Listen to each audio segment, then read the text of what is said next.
These 5 things are going to change your TIG welds immediately, and almost nobody teaches them. Let's go. Number 1, use your filler material as a tool, not for filling though. This thing is actually a tool, and it's going to help you to fix things if you use it like this. TIG welding aluminum adds a ton of heat input into your base material structure, and we need to keep this in check before it runs away in a hurry. Making sure that the amount of reinforcement is perfect, this is going to help you control the amount of heat input that is building up in your workpiece. If you are using an inadequate amount of filler, heat is going to be building up in your workpiece rapidly. Even with the perfect settings on your machine, your work is going to overheat. If you aren't paying attention and you are adding too much filler on the flip side, again, even with perfect settings, you can start to see that the heat is not able to build up enough in the workpiece, and you will start to see edges like this. No blendy blendy. You can see from this clip here how much reinforcement actually builds up for each step that I take. We want the perfect amount so that we are still going to get edges that are good looking and blended in well. However, not too much that we are going to block any penetration down into the joint. This is actually going to help to keep the heat in control. And this is especially important as you approach the end of a joint. Once you stop thinking of filler material as metal that you're adding to the weld, and you think of it as a tool that can help control your welding, it becomes even more important than your settings. Tip 2, settings do not matter as much as you think. People seriously overthink how much amperage they need to program on their machine, crunching numbers and math just to see what to put on the panel. But here's the thing, for every joint that you do, every configuration from the start to a joint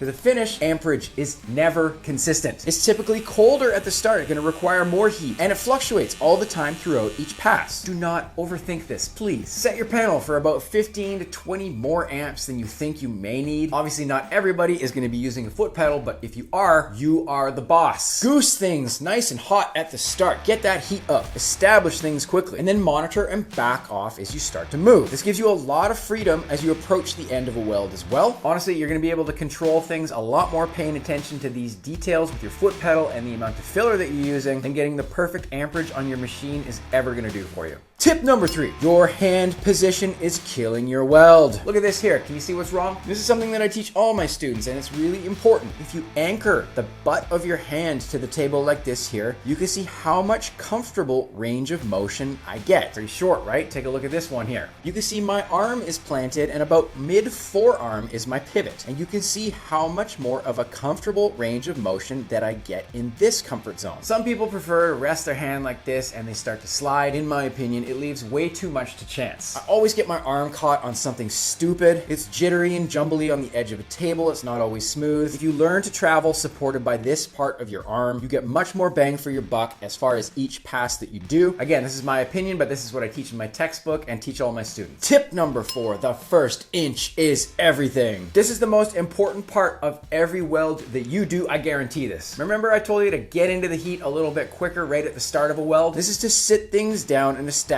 them perfectly right away. Good heat balanced with the perfect amount of filler. This is where the magic happens. Typically, a lot of people flash up and get running in a hurry. Don't do this. In this area here, everything is still relatively cold. Balanced with a good amount of heat, this is where the puddle size, reinforcement amount, and heat control is established. If you get these things perfect at the start of every weld, everything else is just babysitting. Seriously, if you nail the first inch of your weld, you nail the whole thing before you even get moving. Tip number 5, pros weld backwards. Planning your weld direction is everything, especially on a project or practice exercise like this. This is what the real pros do. We spend more time looking and planning out weld direction on a project than most people do setting up their machine, their torch, their gear, everything. Looking at something like this, one thing that I would think about is the amount of heat buildup that is going to happen in a project like this. Here's one thing that I did with this one. There were areas where I was going to flip my welding direction from all of the outside edges, pointing away from it. A lot of the time, people naturally will start to continue welding towards open corners. This is a mistake that invites overheating. Flip your welding direction around away from these edges. And if you can, do all of these passes first before the heat in the project starts to build up and it gets hot. And it actually does more to get you great results with your project than trying to focus on getting perfect settings. When you spend time thinking about this before you get welding, you might end up flipping your welds into opposite directions. And if you're taking the time to plan this out, this is what pros do. These are the types of tips that I teach in my textbook. No fluff, all the theory is actually enjoyable to go through. These are the things that actually work to teach you how to TIG weld. Get a copy before they sell out. Check the link below. Do a random act of kindness for a stranger today. I am Dusty James. Fill and chill. We will talk soon. Peace.